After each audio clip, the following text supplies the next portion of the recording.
అందరికీ నమస్తే అండి. ఈరోజు మేడే అండి. మే 1 మేడే. అంటే మేడే ప్రపంచవ్యాప్తంగా ఈరోజు మేడే జరుపుకుంటారు. అందుకే ప్రపంచాన్ని నడిపే కార్మిక శక్తికి వందనం అండి.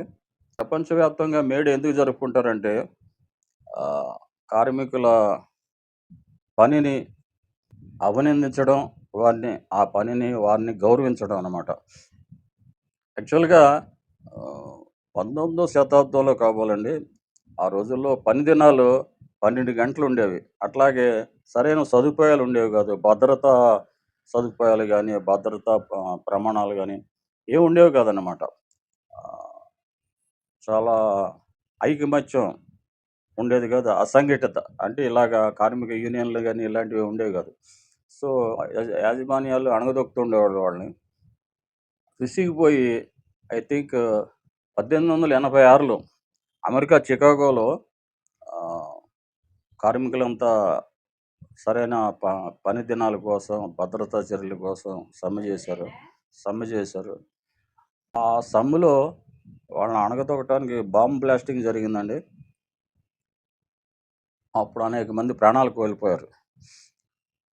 ఆ తర్వాత 1889లో ప్యారిస్‌లో జరిగిన అంతర్జాతీయ సదస్సులో మే 1 వీరిని గుర్తు చేసుకుంటూ చనిపోయిన కార్మికులను గుర్తు చేసుకుంటూ మే 1 అంతర్జాతీయంగా మేడే జరుపుకోవాలని నిర్ణయించారన్నమాట. అప్పటి నుంచి మేడే మే 1 నాడు మేడే జరుపుకుంటున్నారు.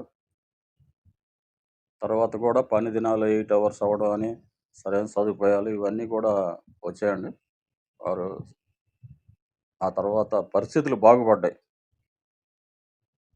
కాబట్టి ఈ మేడే నాడే కాకుండా సంవత్సరం అంతా కార్మికులు భద్రతా చర్యలు తీసుకుంటూ సేఫ్ వర్కింగ్ కండిషన్స్‌లో పనిచేస్తూ, ప్రమాదాలు జరగకుండా, ప్రాణాలు పోకుండా పనిచేస్తారని ఆశిస్తూ, అలాగే యాజమాన్యాలు కూడా వారికి సరైన సదుపాయాలు, భద్రతా చర్యలు తీసుకుంటూ, అంటే సేఫ్ వర్కింగ్ ప్లేసెస్ కలుగజేస్తూ ఉండాలని కోరుకుంటూ, మరొకసారి కార్మికులందరికీ మేడే శుభాకాంక్షలండి. అలాగే ఈ వీడియో నచ్చితే లైక్ చేసి 10 మందికి శుభాకాంక్షలు తెలియచేయండి. కార్మిక లోకానికి శుభాకాంక్షలు తెలియచేయండి. అలాగే నా రాణా డైలీ టాక్స్‌కి కూడా సబ్స్క్రైబ్ చేస్తారని ఆశిస్తాను. మరో మంచి వీడియోతో మళ్ళీ మిమ్మల్ని కలుస్తానండి. అంతవరకు సెలవు. నమస్తే అండి. సర్వే జనా సుఖినో భవంతు.